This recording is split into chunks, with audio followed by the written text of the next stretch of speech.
A lot of stuff to cover on this week's Beyond the Cage.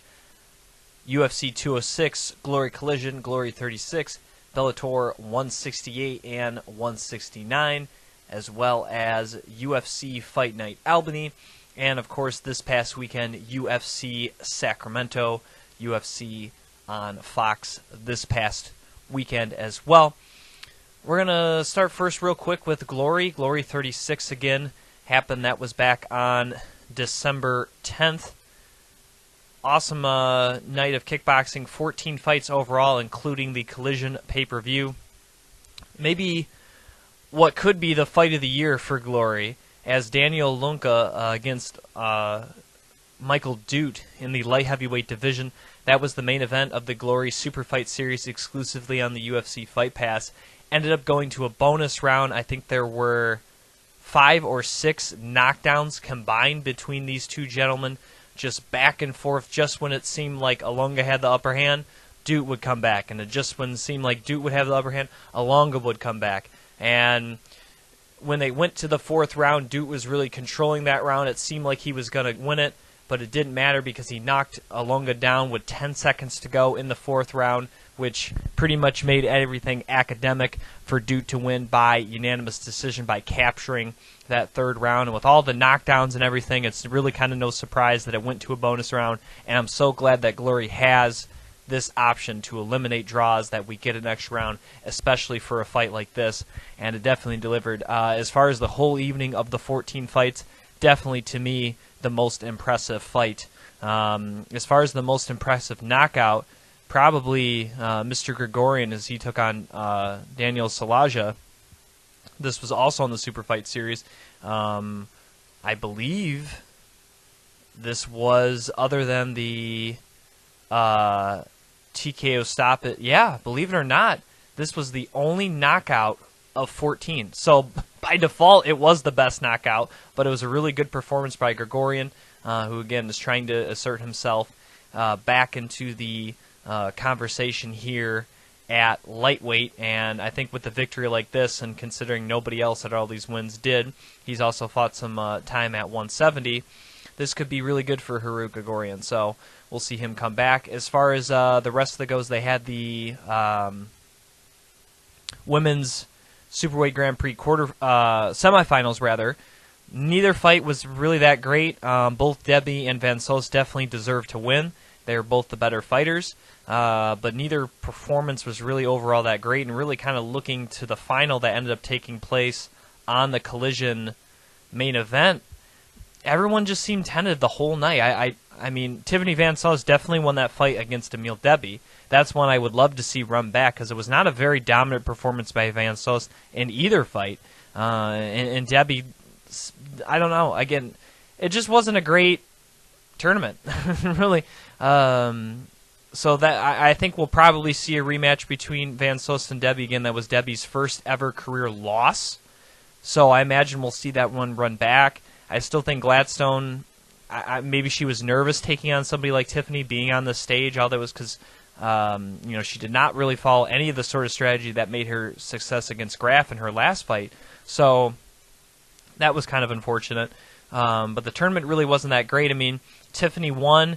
She was a lot of people's pick from the beginning. Not super surprised that she ended up winning the tournament. I mean, she was my tournament pick when this whole thing started. So I'm not, it's not crazy that Van Soest walked away with the title and everything. But if you actually look at, her first fight in the quarter round was probably her overall best performance. But these two, the championship fights, weren't really that great. I would love to, I don't know if it was the pressure of, potentially fighting 3 more rounds for these ladies, or what the case was. It just wasn't a great night for that, but that happens sometimes. As far as the main card goes, Moziev, ended up losing to Salvador. Salvador looked really good. I mean, Moziev was my pick to win the tournament, and not that he looked horrible, but I think Salvador just really surprised him, was really active, kept coming, great combinations, and I think really threw kind of Moziev off his game. Then Bakiri against Gomez, that was a pretty good scrap, but definitely agree with Bakiri winning that one.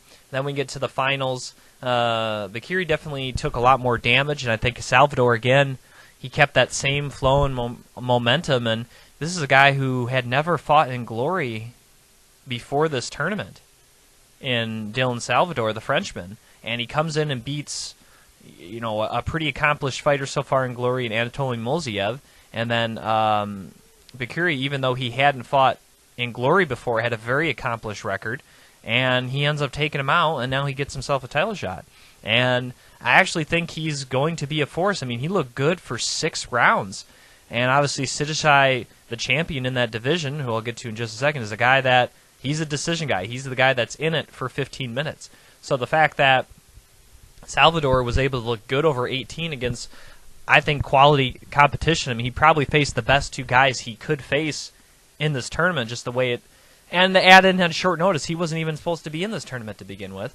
So you got to give him all the credit in the world on coming through and winning in this thing against some top-quality competition. Definitely deserving of a title shot, and it should be interesting when he does take on Mr. Sitsong Piyong here in the main event. Again, he is the champion, Sidichai Sitsong Piyong, and he looked good against Grigorian. I think Grigorian, again, was a guy that in that tournament you could see was fading the first time they fought. That was going back to Glory 28.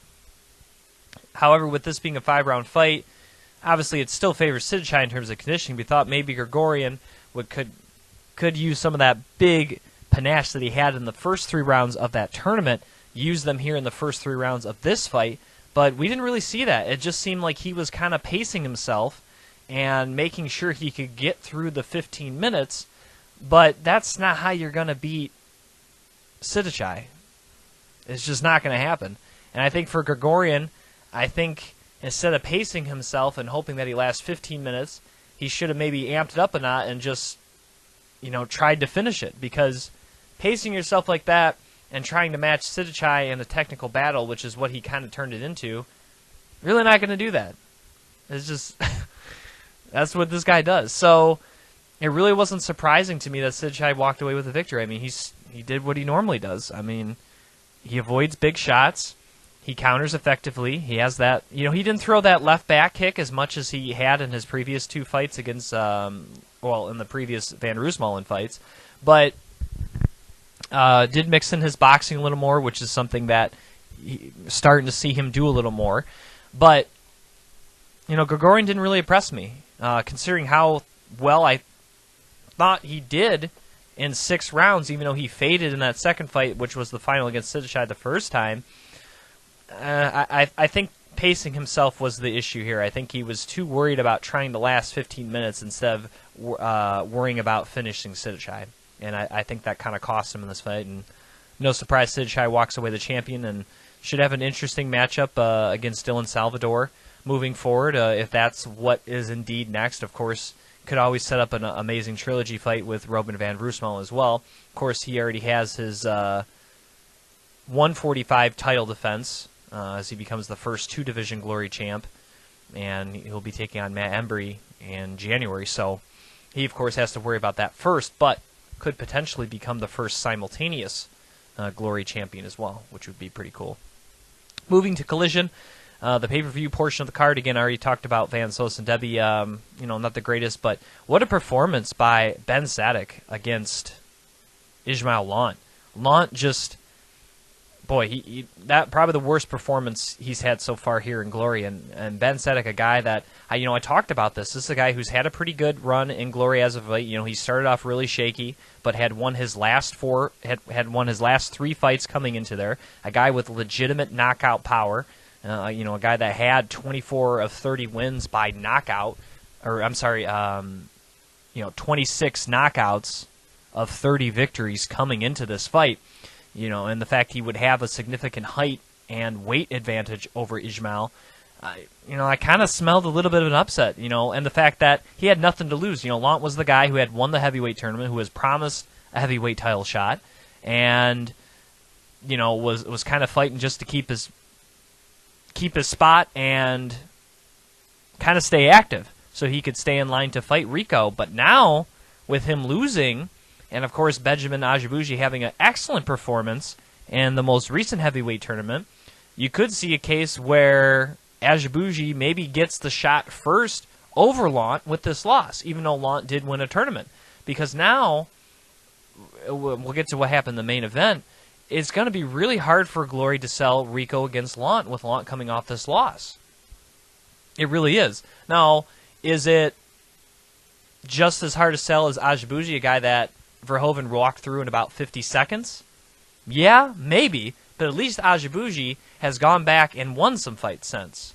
You know, like I said, he looked really good at that tournament, and he beat some very quality guys in the Brestick, as well as Jafar Wilness, I believe. So he had those are pretty good guys there that he was able to beat pretty convincingly, in my opinion, in 6 straight rounds. So I think maybe run back, maybe it wouldn't. Rico maybe still wins, don't get me wrong, but I don't know if it's a 50-second kind of blowout like that. So we'll see. And then obviously Ben Sadek, he puts himself in a very nice position. A guy that was outside the top 10 now beats the guy ranked just below the champion, Rico Verhoeven. He all of a sudden shoots way up the rankings and definitely did himself a lot of favors. And Lant is a guy that, you know, now I don't know. His future's kind of in question because, again, he was supposed to get a title shot. Then they had that whole Weir Anderson-Silva thing, and then, of course, this matchup with Rico and Bader. So, I mean, he was sitting on the sidelines. He's fought twice since earning himself the title shot. I mean, it would still stink for him to not get one. Or now, you know, we're going on 9 months since he won that tournament. He still hasn't gotten his title shot. He's fought twice in that time span, and so has Rico. So it's a really weird situation. Now you add the fact he's lost now to a guy outside the top 10.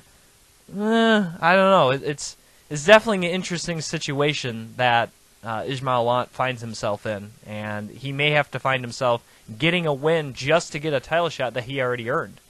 So we shall see. Definitely a very interesting situation. But speaking of upsets, I mean, it was definitely an upset with Sadek winning, but maybe none bigger than Cedric Doumbé doing what nobody has been able to do under the Glory banner, and that's defeat Nicky Holtzkin, and he did so by unanimous decision. And this was a close fight. This wasn't like an overly dominant performance by Cedric Doumbé, but he definitely won 3 rounds, and you can definitely see it in this fight that he won 3 rounds. And I don't know if this was Nicky not respecting Cedric Doumbé. Cedric Doumbé just, again, like I said, he had to perform. He had to have an A++ performance to win this matchup, and he did. And I don't know if it was just Doumbé having a really good performance. Maybe Holtzkin kind of, you know, again, he is getting older now. He is getting, you know, into his 30s. This was his 102nd career fight. He's also now done 10 boxing matches. I mean, this is a guy that has kept himself pretty busy since becoming a professional over 10 years ago. So, I don't know. It's not that Nicky looked anything bad. I mean, this was a very similar type performance. I mean, maybe you could have seen a little more output from Nicky. But really, it was just Cedric Doumbé able to capitalize on 3 rounds. And his output, he has some power too. And I think, you know, the fact that he was able to strike kind of while backing up, and Nicky was moving forward a lot in this fight. But I'm not 100% sure. I just know that Doumbé did what he needed to do. He needed to fight a really smart and intelligent fight. He did a little more taunting that I would have liked to see, especially against a guy like the caliber of a Nicky Holtzkin. But, I mean, he's the new welterweight champion, so he obviously did something right. Considering how long Nicky's been champion, and like I said, this wasn't like an overly dominant performance, I would say we probably get a rematch between Nicky and Cedric sometime next year. There's supposed to be a welterweight tournament coming up. I think that's at Glory 37, if I'm not mistaken. Let me double check on that. Yeah, there will be a welterweight tournament there that will obviously crown a #1 contender for the division. But since they already have a matchup announced in February and January, I could very easily see in March seeing Nicky against Cedric too, and then the winner of that tournament facing them at a later time. So we'll see how it all works out, but considering how long Nicky's been champion, and considering he has never lost under the Glory banner, I would say that's probably about the least they could do, would to give Nicky an immediate rematch. But getting to the main event, again, the biggest match in kickboxing in a while, Rico versus Bader. Bader probably won the first round. Definitely landed some nice power shots. He cut the bridge of Rico's nose open. Wasn't a whole lot of action, but definitely I think Bader won that in the few exchanges they have. In round 2, it seemed like Rico was starting to settle in. He figured out and he felt the power of Bader, and I think he was starting to kind of get his combinations off a little bit. You saw him throwing some kicks, maybe Bader slowing down a little bit, and then all of a sudden they kind of get in the clinch. There's a weird knee attempt that's kind of towards the bicep, kind of shoulder area of Rico. All of a sudden they break. Rico kind of breaks out, and then you kind of see just Bader walking away, and you see the ref start counting. You're like, what's going on here? And then all of a sudden you kind of see that something's wrong with his forearm, and obviously either like a dislocated kind of broken bone. Obviously not the way anybody wanted to win this fight. But unfortunately goes down as a TKO victory for Rico. Bader said after the fight he'd love to get back in there against Rico. Rico wanted to get back in there against Bader. Obviously, once Bader is healed up, which I would imagine would probably be at least 6 months at the very least.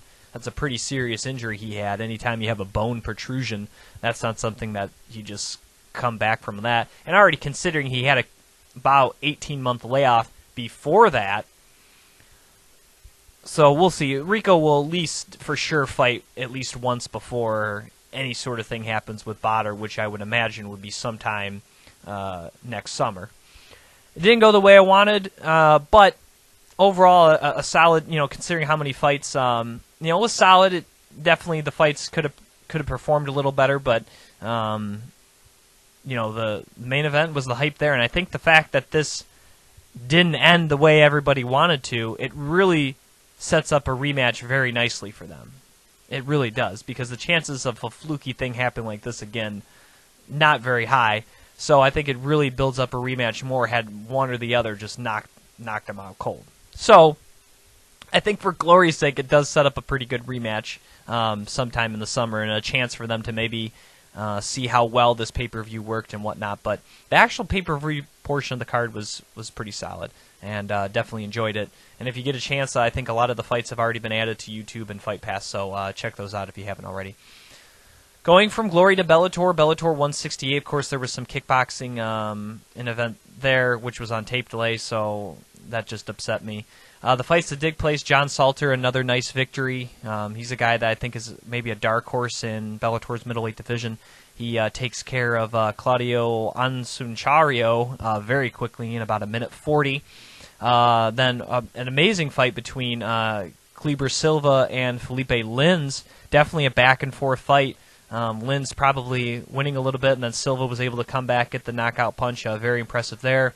And then Ed Ruth just absolutely ran through Emilio Palumba, and that just a very quick night. And then we ran to Goti Yamauchi against Valerio Makrisha, who definitely had Yamauchi hurt. This is probably the most I've ever seen Yamauchi in trouble in any fight he's had in Bellator. And, this Mercedes out of nowhere, almost puts away one of the best fighters on Bellator's roster, but Yamauchi was able to stay composed, get the fight to the ground, and lock up a triangle choke and get the tap at 3:33 in the first round. And an amazing victory by Yamauchi, considering the adversity he had to go through. And, people thought he can't take a shot. He could take a shot. Can he handle 155? I think he did.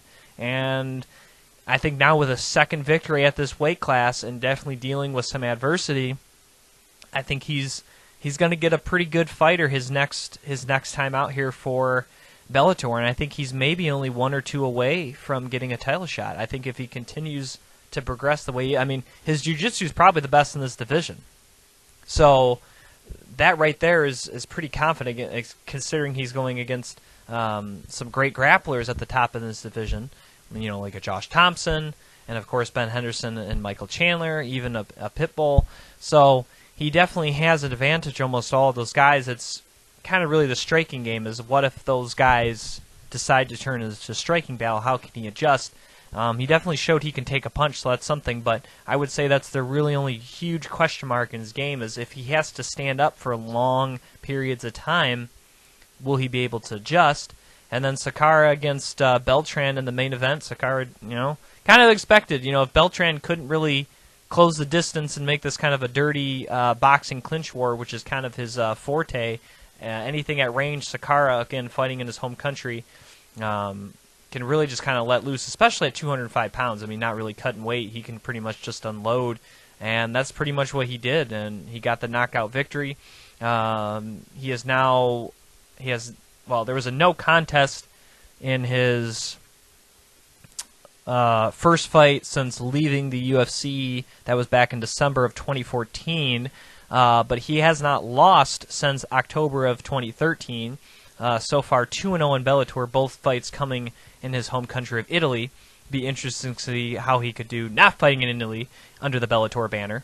But definitely a guy that is still, he's an exciting guy. He throws hard, so I don't know if he can really challenge for their middleweight or light heavyweight championship, but he's definitely he's exciting. What can I say?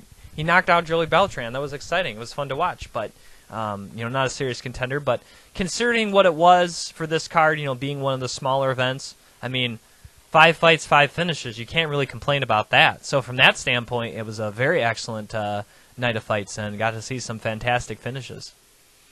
Moving to Bellator 169 now. This was in Dublin, Ireland, the first trip to Ireland for Bellator. This one wasn't really that great of a card, as obviously had a little more notable names on the card, like a Daniel Weichel, obviously James Gallagher really built up, and of course King Mo. Weichel did get the finish, but it wasn't... Daniel Weichel is so weird. Like, the guy wins, so I can't knock him for that, but he's still not the most exciting guy. And though he did get the finish this time, this was only his... I believe this is his first ever finish in Bellator. Let me double-check this. No, he did... he had a couple of submissions his first couple of fights. He started fighting in Bellator in February of 2014, so he's now been with Bellator for nearly 3 years. Had 2 submissions, but his last submission victory was all the way back in May of 2014. So it had been over 2 years since he had finished somebody inside the Bellator cage. Now, granted, he's taking on guys in the top end of the division, so don't get me wrong. I mean, since that last finished victory, he has fought 5 times since then. He's taken on Pat Guerin, Patricio Pitbull, Georgie Caracanian, Emmanuel Sanchez. Brian Moore is the only guy that's not towards the top end of that list, and coincidentally, he does finish him inside the first round. Really, this was a fight for Weichel to stay active.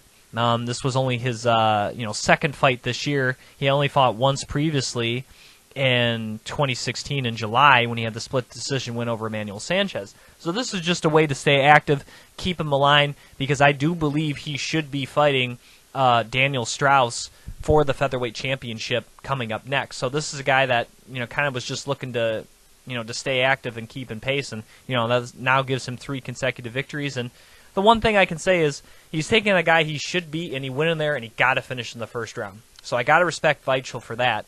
But again, it wasn't the most exciting thing. And then Cameron Ells against Dylan Took. That was a really just kind of quick knockout. I mean, don't get me wrong, it wasn't a bad fight or anything. It just happened super quick. It's almost like that fight didn't happen. And then you had Sinead Kavanaugh against Alina Kalundu. Kavanaugh dominated the fight. You would have liked to seen a finish, but a lot of holes in her game. It seemed like she could have finished that fight several times, but kind of would clinch up a couple of times and instead of backing off and continue to fire. And that one kind of stuck from that one. And the Gallagher-Taylor one, Taylor came out swinging, but the only thing was there wasn't a lot of technique behind it. It was a lot of power and rushing, and a lot of those weren't landing. And Gallagher, not an amazing stand-up fighter by any means, was able to avoid almost all of them, was starting to counter really effectively with leg kicks, and obviously wasn't wearing himself out. He was really sitting back, letting Taylor come to him, trying to counter effectively. And then when it came to third round, he didn't really force the issue with the takedown, which I thought was a little surprising. But finally, in the third round, saw an opportunity, got the back, and from there was able to choke out Taylor at 152 in the third round to stay undefeated in his career and get another submission victory. And definitely a Gallagher, in his home country. That's the whole time they came here, fighting at 145. He's not a big 45er, even dating back. He has not lost since his amateur debut in 2011, which he wasn't even 18 yet. He's only, he made his amateur debut when he was 15 years old. That's ridiculous. That was his amateur debut, and then hadn't fought again. Then he returned to the scene back when he actually turned 18, and won 5 fights as an amateur. Turned pro just October of last year, so he's only been fighting pro for a little over a year. Has now 5-0 with 4 submission victories, and 2-0 now in Bellator with his first finish now coming in his home country of Ireland. Obviously, he still has a lot of room to grow. 145 is such a crazy division, maybe Bellator's best division. And even if he drops down to 35's taking a little bit of hit. A lot of that talent is getting older. Obviously, the guys at the top, and Darian Caldwell and Eduardo Dantes, are still amazing. I think he could factor in at 135 because he's not an overly big featherweight, so that could be something. And again, he's only 20 years old, so this is a guy that could fill out into featherweight quite nicely. But I wouldn't be surprised if this is a guy that could end up making 35 too, but definitely has a lot of potential moving forward, and really it's kind of just working on the stand-up game, because I think he has a lot of grappling experience and definitely has that part of the game figured out. But being a little more active, especially in situations where if he comes up against a guy that is a better stand-up fighter and the takedown isn't there, or you really want to wait for the takedown opportunity, guys that have better stand-up, in this division could kind of exploit that.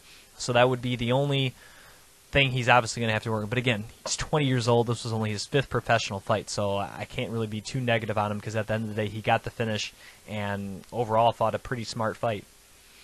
King Mo against Sato Ishii. I don't care what Ishii's done in the past. I don't care the fact that he's won a gold medal. But when he's fought elite competition, he's just come short. Hideki Osada, his pro debut in 2009, he lost. Fedor Emelianenko and Paulo Filo, a draw and a knockout. Okay, he beat Tim Sylvia, Sean McCorkle, and Pedro Hizzo and Jeff Munson. All those guys way past their prime, even going back to 2012 and 2013. Fights Krokop twice. Once was a doctor stoppage. Still goes lost. They run it back. He gets knocked out. Okay? Wins a couple more in IGF, Inoki Genome fight. Fights in Rizin, gets knocked out by Jiri Prochaska.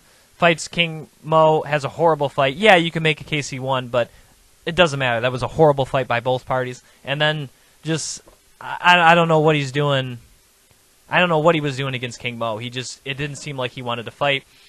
King Mo did what, he did. He took the fight to him. Obviously, being a small heavyweight, he didn't cut weight. He only weighed in at 213 pounds to 237 for Sato Ishii. And, Ishii was giving him nothing. I think King Mo, a guy that maybe kind of feeds off a rivalry a little bit. King Mo got the win, but it's like, I think King Mo mentally he kind of checked out, because he's like, man, this guy's giving me nothing, and it wasn't motivating King Mo to really try hard. Because he was like, well, if I just do this, I can get a win. Why overexert myself? He's not threatening me. I don't need to respect this guy. And so he went in there and got the win. And I think that probably was what motivated him to take a fight on about 2 weeks' notice against Mirko Krokop at Rizin 3, coming up here on December 29th. So I think that was just a tune-up fight. And the fact, again, he didn't have to worry about cutting weight, so I think that part of it too, but he just got a really nice, extra grappling session in and a nice extra paycheck. Now he can go to Rizin, possibly take out one of the greatest fighters of all time, and, win another Rizin tournament, which, boy, that'd be something. He's already won one, looked great in it. and he has a chance to do it again, and I'm looking forward to it because I think I've always liked King Mo. I mean, he's had some bad fights. Sometimes he's looked one-dimensional, but the one thing the guy shows up though. He's always put a great effort who's ever fought. I mean, since losing to Rampage Jackson in a very close fight back in 2014, he's only lost once, and that was a heck of a fight against Phil Davis, one that I would love to see be a 5-round fight. I really do. And, I mean, if you look in since September of 2014, so we got 2 years, King Mo has fought 1, 2, 3, 4, 5, 6, 7, 8, 9 times, and he's going to fight a 10th time this year. He'll have 10 fights in 2 years, and if he beats Mirko Cro Cop, he would go 9-1 in those fights, only losing to Phil Davis, and beating along the way Linton Vassell, Czech Congo, and Mirko Cro Cop. And winning and then winning a tournament there in Risen where he fought 3 times in 2 days. So King Mo has done very well as of late. It's hard to knock the guy, but that wasn't his best performance. But again, Ishii was giving him nothing. I think by towards the end of this thing around, I think King Mo's like, you know what, this guy's pissing me off for lack of a better term, and just kind of Ishii. I don't know what he was doing. I mean, this was his opportunity to show that the Rampage fight maybe was a fluke, or that this guy really is a legitimate fighter. This is a good guy that Bellator has brought in from Japan, but he showed nothing. I mean, there was nothing there from Ishii, and King Mo kind of took what was given to him. He got out of there with the victory, but no, I'm super excited. That's going to be the main event of Risen 3 coming up on December 29th. Also, Heath Herring will take on Amir Al-Kabari, if I said that correctly. That will be part of the Grand Prix tournament here. Also, our good friend, the Detroit superstar Darren Cruikshank, will return to Risen as he will take on Satoru Kiyotaka? I'm not exactly sure. Very accomplished fighter, 36 years old, 39-14 with 9 draws. However, this is pretty insane. That's like 60 some odd fights, 62, 63 fights. He has no knockout victories. That's insane. Not one. I don't even know how that's possible. Not even like a fluke doctor stoppage. He has been knocked out 6 times in his career of 14 losses, 8 decisions, has never been submitted. Darren's not a really big submission guy, so I don't see that coming in. In his most recent fight, he does have a win over Mafra Teixeira, who's fought in the UFC as well. Took on Kazuki Tukadome, who's also fighting in the UFC. Actually got knocked out by him. That was a 4th round. I think that was a championship fight back in Pancrase.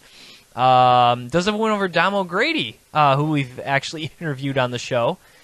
Did fight actually Will Brooks and Shinya Aoki back in the day for Dream. So he's fought some quality guys. He's fought Jorge Masvidal. He actually does have a win over Takanori Gomi back in 2009. So he actually also has a win over Paul Daly back in Pancrase in 2006. So this guy's win over Kurt Pellegrino. So he's fought in a lot of top fighters over the years. He's been a professional since 2000, since he was 20 years old. Never's really made it to the big stage. Obviously has a lot of submissions to his credit. 18 submission victories. Little under half his victories are by submission. So that's going to be a big test for Darren there. Obviously, if he keeps this fight standing, Darren's going to be a little bigger guy. Obviously, have much better striking. But that's a good matchup for Darren. So far, he's faced 2 guys that have kind of, I think, been beneath him. Andy Sauer, obviously a great kickboxer, but is not a complete mixed martial artist.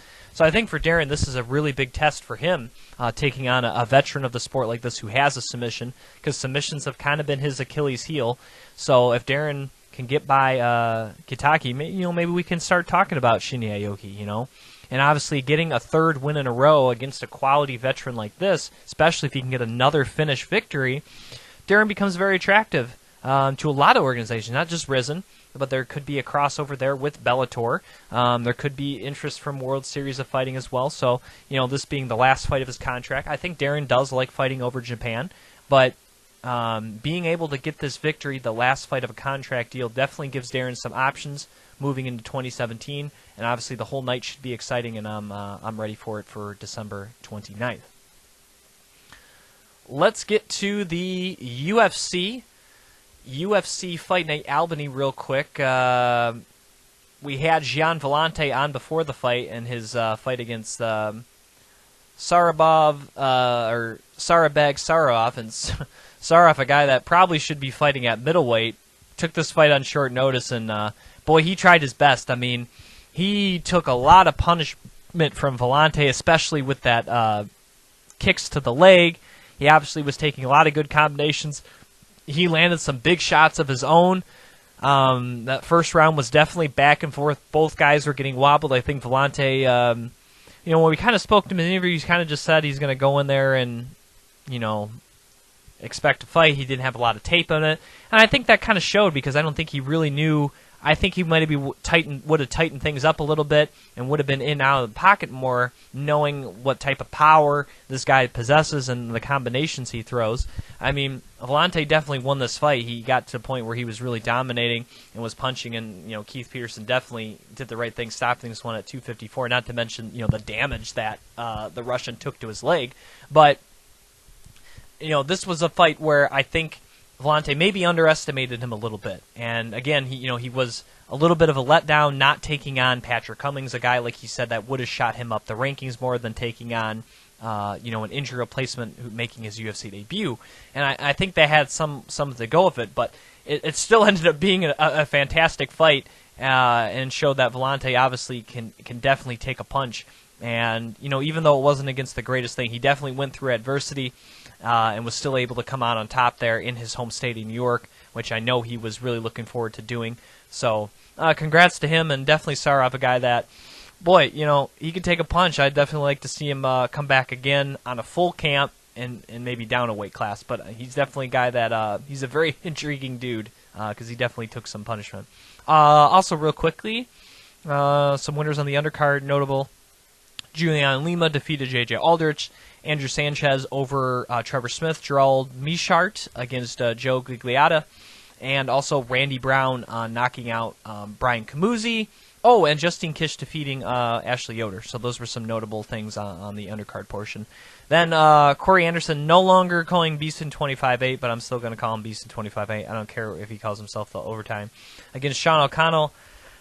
This was a fight really just to get Corey Anderson, back on the winning track after losing against Shogun Hu, a fight that really would have propelled him forward, a fight where I didn't think he performed really well, a fight that I think was a very winnable fight for him, and I don't know if it was fighting in Brazil or fighting Shogun or what it was, but that was not the Corey Anderson that had won his previous 3 fights against Blachowicz, Maldonado, and Tom Lawler.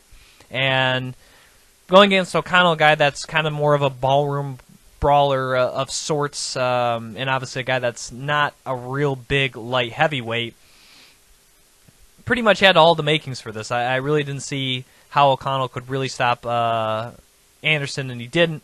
Anderson got in a dominant position, just got the finish. Nothing that. And then Francis Ngannou, boy, I expected him to win, but boy, not like this. I thought he was going to maybe knock out Hamilton. I thought if Hamilton could get the fight to the ground, he maybe could have an advantage against Ngannou, who we really haven't seen off his back at all in the UFC so far. Hamilton definitely tried, and then Ngannou grabbed a Kimura and kept on twisting. That shows you, really, this wasn't so much a technique as it was him just being a freak of nature, and was able to pull that off against a very accomplished veteran in Anthony Hamilton.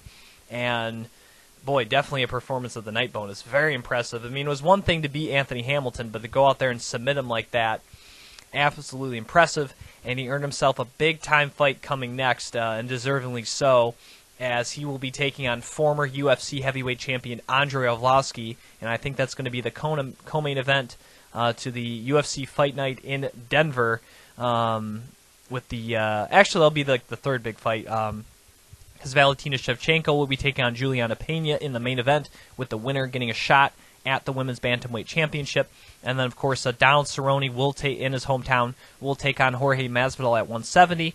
Also, Hector Lombard against Brad Tavares. That should be fun in the middleweight division. Jason Gonzalez against J.C. Cantrell has also been signed, and Nate Marquardt against Sam Alvey also should be a fun one in the middleweight division. So already starting to shape up to a pretty solid card there out in Denver about a month from now. So that should be fun to look forward to. But Ngannou, definitely a dominant performance and very deserving of getting a big-time fight like that after submitting Hamilton. Then the main event, also in the heavyweight division, Derek Lewis against Shamil Abdurakhimov. Shamil just didn't want to fight to me. I mean, yeah, he took him down 4 times. Yeah, he tried 11, but I mean, 106 strikes in, 25 minutes. That's, what's that, 25? That's not even 20 around. I mean, just not a lot of damage. He was really looking to control. He obviously did not want to feel. No, this fight, that's right. It didn't go. It didn't. Yeah, so that was 25. Okay. It did go in the 4th round. But Derek Lewis, again, kind of said he wasn't happy with his performance. Obviously, kind of let Shamil kind of do that because he was trying to pace himself. He wanted to make sure he could last. But he kind of said, yeah, kind of screw pacing yourself. I think if Derek really wanted to, I think he could have maxed out in the 1st round and finished him in the 1st. And I think that's kind of what he maybe took away is hey, you know what? Maybe I shouldn't worry about trying to go 25 minutes. I should do what I do best, and that's take people out. And he kind of mentioned the eye poke. Obviously he wasn't seeing very well after that happened, or the punch in the eye, however that went. And I'm not saying that wasn't a factor, but it definitely was not a vintage Derek Lewis performance, and he was critical of himself, and I think deservingly so. I mean, yeah, he went in there, he got the finish. Don't get me wrong, but I think he could have got the finish a lot sooner in the 4th round, and I think he thought he could have got the finish. And for Shamil, he just didn't want to fight, plain and simple. I mean, I can kind of get what Derek Lewis was doing, but I really don't get what Shamil was doing. I mean, there was really no try to advance position. There was really no trying to do damage or go for submissions. This was simply a guy that just wanted to control, not get hit, and didn't want to take damage. So Abdurakhimov probably will not get a great fight next. I don't think he'll get cut, but and for Derek Lewis, he was critical. I still think Derek Lewis will probably get a pretty noteworthy opponent. He talked about I was gonna say Travis Brown or Mark Hunt after this fight. He goes, but shoot, I didn't perform very well. I honestly still think he could get Mark Hunt or Travis Brown. I mean, Travis Brown definitely is on the downturn of his career right now, so I don't think that's too big a stretch. And for Mark Hunt, yeah, Mark Hunt, is exciting, but pitting him up against Mark Hunt, you there's going to be fireworks. So to me, those are still very attractive matchups moving forward, and ones that I would be seeing. So while he was critical of his performance, I still think he can get one of those guys because Derek Lewis is definitely a very scary dude and can knock out anyone in this division. Moving to UFC 206, an amazing knockout, definitely deserving of knockout of the night. Lando Venata making his first fight on a full camp. At 155 pounds, taking on longtime UFC lightweight and John Medeski, fighting him in his home country, knocks him out with a perfecto spinning back kick, just 140 into the 1st round. Boy, absolutely amazing. One of the best knockouts you've ever seen, so you haven't seen that. So that maybe shows people that maybe that fight against Tony Ferguson, this guy has some skills. So don't sleep on Lando Venata. This guy definitely has some skills, and he's already competed with one of the best in the world. Got finished, but yeah, went toe-to-toe, gave him some trouble.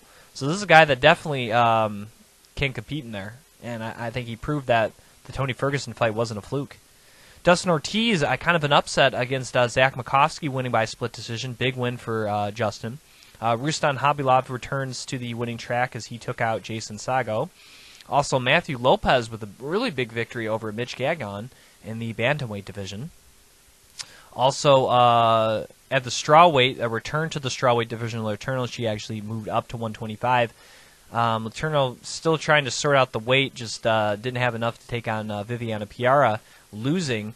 So the former title challenger definitely has not looked good since fighting for the title. She's now lost 3 straight. A big win for Olivier Aubin-Mercier, taking out the very tough Drew Dober, submitting him in the 2nd round. And also, maybe the biggest, I'm going to say probably the biggest upset. Misha Krunkov submitting Nikita Krylov in the 1st round. Nikita, a guy that's very talented, a guy that actually, had some nice wins at heavyweight. Was making a pretty good run here in the light heavyweight division. Misa, I believe this was only his this was his 4th fight. Had finished his previous 3. Didn't take anyone. Kutilaba, obviously a pretty solid guy. Nicholson's really a middleweight, and Daniel Jolly. So he's never fought anyone amazing. This was his first real fight, and took it to a very tough guy, a guy that was on the cups of breaking into the top 10, and Nikita Krylov, who had some very nice performances as well. And Krukov took it right to him, was controlling, not landing a lot of damage, but then was able to land that guillotine choke kind of out of nowhere, and that's a huge victory for him. And Krukov really shoots up the rankings, I think, with defeating a very quality opponent in Nikita Krylov, and definitely shown that he's maybe ready for the next step in competition. I was very impressed by that. Getting to the male card, Emil Meek. Overall, good performance, but obviously, he obviously had some problems. I think with his rib, maybe strained himself a little bit in this fight. Definitely, probably lost the first round against Jordan Meehan, who mixed in 3 takedowns, also some really nice striking combinations. But I think after that first round and being such a long layoff for Jordan Meehan, even though he's still overall young at 27 years old, but hadn't fought since Thiago Alves in January of 2005, nearly a 2-year layoff for Meehan. I think he kind of had a little bit of adrenaline dump, and obviously did get tagged a few times himself in that first round. And a guy that maybe wasn't the greatest grappler, he had an Emil kind of maybe having to go to that because he didn't want to, strain himself or obviously take a Jordan Meehan kick or, uppercut to the body. Really showed a really strong grappling game and really dominated Meehan from that point in rounds 2 and 3. In those final 2 rounds, he ended up outstriking Meehan about 82-12 in those final 2 rounds. And definitely a nice win for him, for the man from Finland who wins his UFC debut, a guy that had fought Husamar Palares in another organization, so a lot of hype coming in for him, for the man from, not Finland, I'm sorry, from Norway. I know they're both Scandinavian countries, but he is from Norway. So that was a very nice for him against a very tough competitor in Jordan Meehan, even though for Meehan, I think that's a fight he could win had he not been coming off such a long layoff. I am excited to see Meehan back, but obviously I think had a little bit of adrenaline dump there, and I think he'll come back strong for his next fight. But still, credit to Meek, because he definitely was something was going on with his abdomen or ribs, and he was able to persevere that and get a victory. His first ever fight on such a big stage like that against a guy, making his return, who had hype into him in his home country, Canada. Big deal there, so very nice win for Meek. Next fight, Gastelum against Kennedy. I really wanted to pick Tim Kennedy in this matchup. Gastelum, again, not a huge middleweight, pretty much doesn't cut any weight. However, Tim Kennedy, much like me, and a guy coming off a layoff, so it was very hard to me to kind of pick him. You also add in the fact that it's one thing for me to come on a layoff being 27, but you add in Kennedy coming off a very similar layoff, but 10 years older.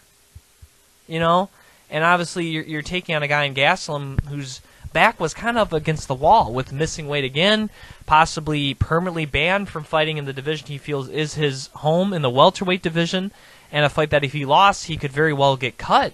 Early on, you could see a little bit of a strength advantage for Tim Kennedy. He definitely was being able to move inside.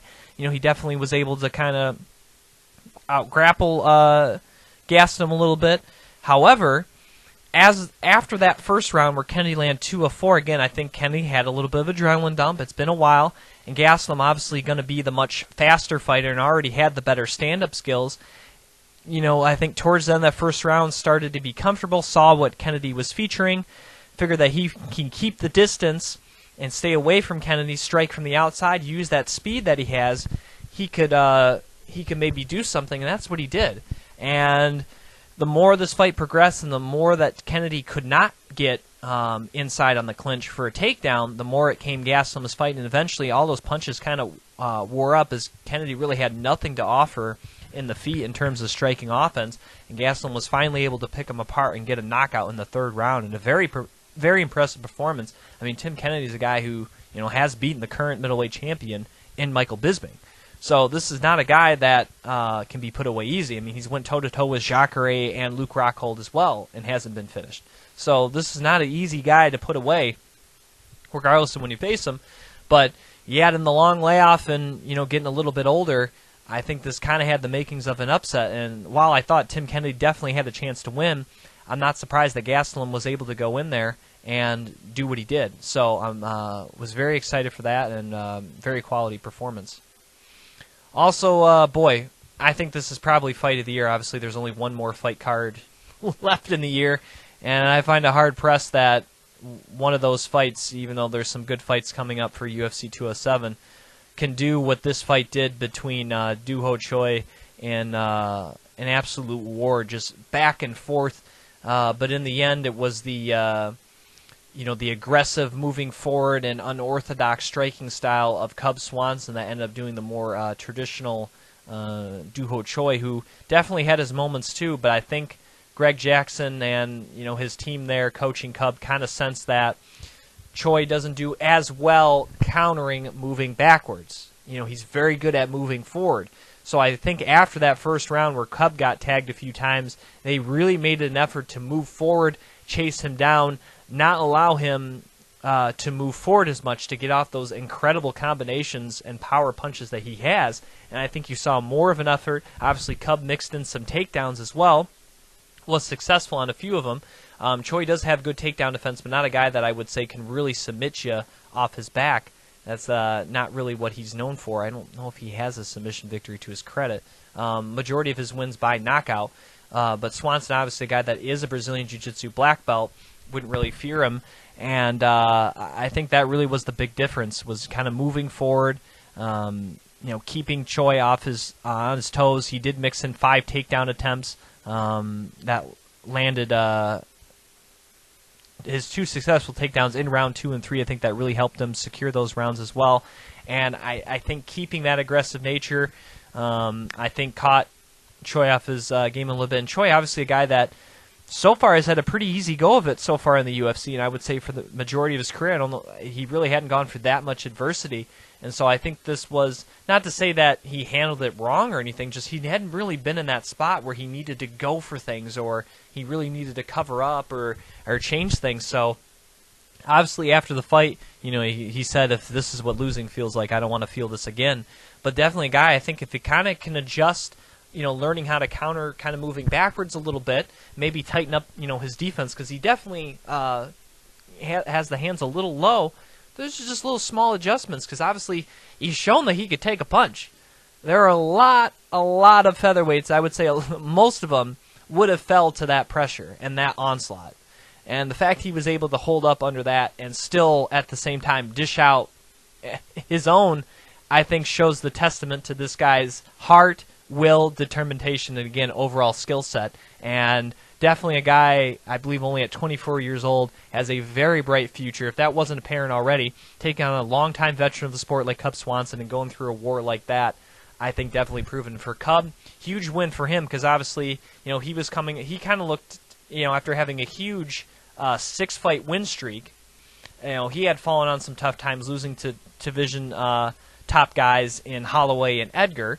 He came back, looked good, beating Kawajiri and Hakron Diaz, but nothing overly impressive. Yeah, he got the job done, but this fight here, beating Choi, the guy that was rising in the rankings, everybody was talking about as the next big thing in the division, really helps re-solidify his status as a top contender in this division. Co-main events of the evening: Matt Brown against Donald Cerrone. I thought Matt Brown actually was doing a pretty good job in this fight. It was probably 1-1 moving forward. I thought Brown was doing a really good job getting in Cerrone's face, now allowing him a lot of room to get off those leg kicks. As I thought it would be, it was competitive. Both guys were taking their shots.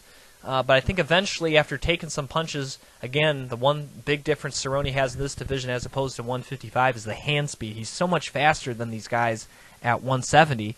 And even though he took some shots, probably the most adversity he's had so far in 170, I think was able to kind of start to get into a rhythm in that third round. And once again, he doesn't have one-shot knockout power with the punches, but he knows how to time kicks well. Timed it off a combination once again beautifully. I think he has more kick knockouts than anybody in UFC history, or if he doesn't, it's pretty close. I mean, he's up there now.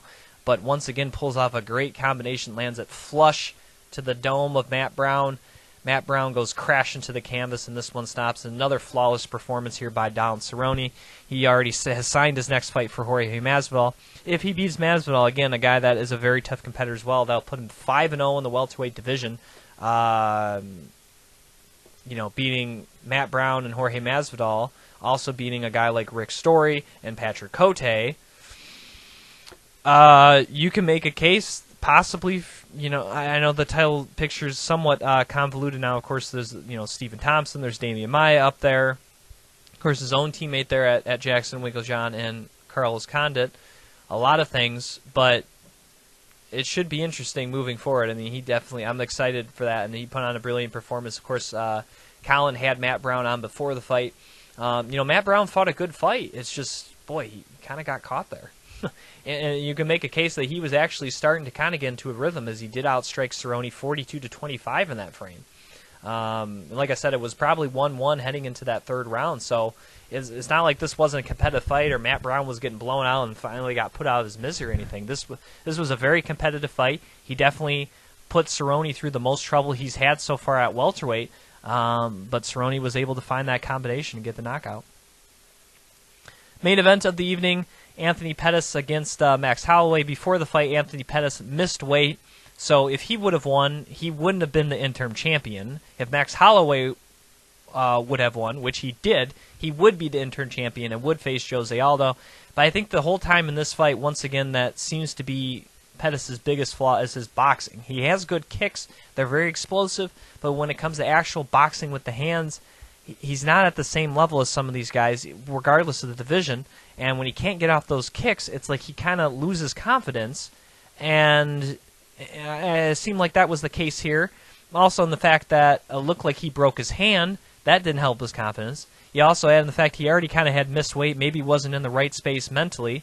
And you add in a guy who's been supremely confident, has been on the biggest role of anybody in any division in Max Holloway. And you kind of had all the makings for what happened, a third-round knockout. Max Holloway was able to continually, consistent what he was able to do. Good footwork, head movement, moving inside of the pocket, a lot of output, not allowing to really get hit either, really. I mean, Anthony Pettis threw 160 strikes, landed just 55. The most ever was 20. Also, you add in 2 takedowns. Pettis, a guy that usually is pretty good off his back, really wasn't offering Holloway much of anything off his back. And I think Max Holloway, I think Pettis maybe was kind of already beat before he got in the cage. Max Holloway took full advantage of it, got the knockout. Pettis said he would return to the 55 division, but I don't know. A guy that obviously I'm a big fan of and have been, but he's 1-4 in his last 5 fights. Granted, he's fought in all guys in the top 15 in whatever division he's been fighting in, 155 or 145. I mean, he's gotten finished. He's only gotten finished once out of those times, though. But he's got to work on his hands. That's the biggest hole I've seen. I mean, yeah, he got dominated wrestling a little bit by Alvarez and Dos Anjos, but really his losses against Barbosa and Holloway, it was clearly apparent that he's not the same level boxing-wise. He has great kicks, but the hands aren't setting up the kicks now. That's the thing. People know these kicks are coming, and they can kind of get out of the way. They can time, they can step in range to lessen their effects, and can outbox them, and Anthony Pettis doesn't have those hands. So that's obviously something he's really going to have to work on moving forward, regardless of what division, but also he's going to have to get his head right, because I don't think his head was in this one. I think missing weight, I think really hurt. The hand injury hurt, but obviously a guy that I think was a little not in this right mental space, and Max Holloway definitely took full advantage, got the victory. Running out of time here, real quick, I am your host, Jim Graham. You can follow me on Twitter at Jim Graham and Instagram at the Jim Graham as well. Please support the people that have been supporting me here on Beyond the Cage in the MMAcommunity.com, MMA Fight Club on Facebook, facebook.com/MMA Fight Club, Legend of the Cage, Gorilla the Bear, Izzy Garcia, Flying Brian J, Top Rated MMA, and of course MMAsignatures.co as well. Thank you for supporting Beyond the Cage. So until next week, I'm your host, Jim Graham, and thanks for listening to another edition of Beyond the Cage.